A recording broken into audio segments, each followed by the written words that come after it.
আসছি। বাহ, অসাধারণ দৃশ্য। ধান সিদ্ধ করা হচ্ছে। এই ধানগুলা সিদ্ধ হয়ে গেছে, এই যে নামানো হচ্ছে।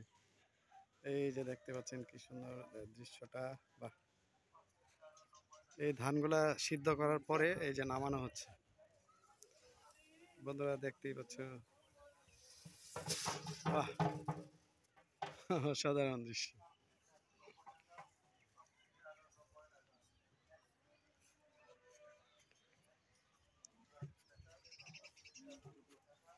ধানের ধানের গন্ধ চলে আসছে।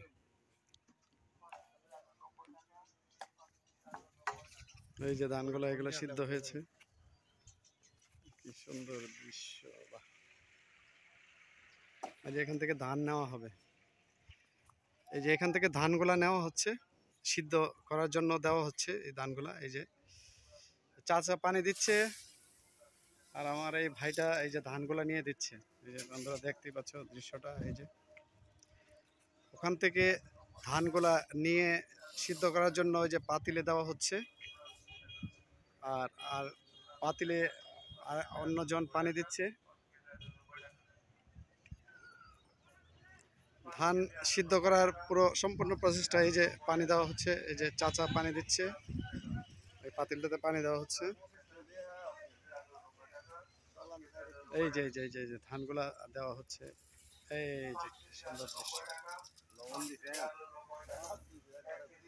বাহ, কি সুন্দর দৃশ্য। এগুলো কি দিচ্ছেন চাচা? কি দিচ্ছেন? মিষ্টি আলু দিচ্ছেন। বাহ, ধানের সাথে সিদ্ধ হয়ে যাবে, এই তো। বাহ, এই যে বন্ধুরা দেখতে পেরেছো যে মিষ্টি আলু দেওয়া হয়ে গেছে ধানের মধ্যে। আর চাচা মিষ্টি আলু দিয়ে দিয়েছে ধানের মধ্যে। এই যে এই ভাইটা এই যে ধানগুলা নিয়ে আসছে।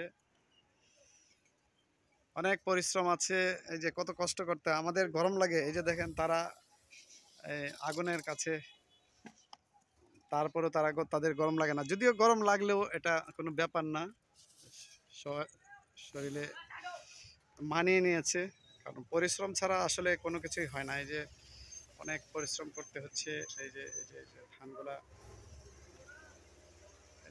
ধান দিয়ে ভরে দেওয়া হচ্ছে পাতিলটা, তারপরে পানি দেওয়া হচ্ছে। নিচে পানি আছে। এটা সিদ্ধ হতে কতক্ষণ সময় লাগে? 40 মিনিটে হয়ে যাবে। বাহ, 40 মিনিটে নাকি সিদ্ধ হয়ে যাবে। এই যে দেখো এগুলো হচ্ছে গরুর এই যে গোবর থেকে না, গরুর গোবর এই যে শুকিয়ে তারপরে এটাই পোড়া হচ্ছে, এটা দিয়ে আগুনটা জ্বালানো হচ্ছে। বন্ধুরা দেখতে পাচ্ছ কি সুন্দর অপরূপ আসলে দৃশ্যটা। ধান কেটে আনার পর এই যে সিদ্ধ দেওয়ার যে প্রসেসটা, বন্ধুরা তোমরা দেখে ফেললে। তোমরা দেখতে পাচ্ছ ধানগুলা কেটে আনার পরে সম্পূর্ণভাবে যে সিদ্ধ দেওয়া হয়, এটার সম্পূর্ণ প্রসেস আমি তোমাদেরকে দেখিয়ে দিলাম। বন্ধুরা দেখতে পাচ্ছ সুন্দর। আসলে এটা হচ্ছে গ্রামের দৃশ্য, যদিও ওটা ঢাকার কাছে।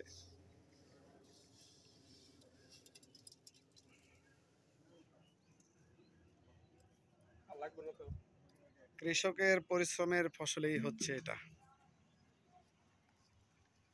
যাই হোক, সব মিলিয়ে ধান সিদ্ধ করার সম্পূর্ণ প্রসেস তোমাদেরকে দেখিয়ে দিলাম। ওকে চাচা এবং ভাইয়া, ভালো থাকবেন। আসসালামু আলাইকুম। চাচা আসসালামু আলাইকুম। চাচা আসসালামু আলাইকুম। আচ্ছা আচ্ছা, যাই হোক, ঠিক আছে, ভালো থাকবেন।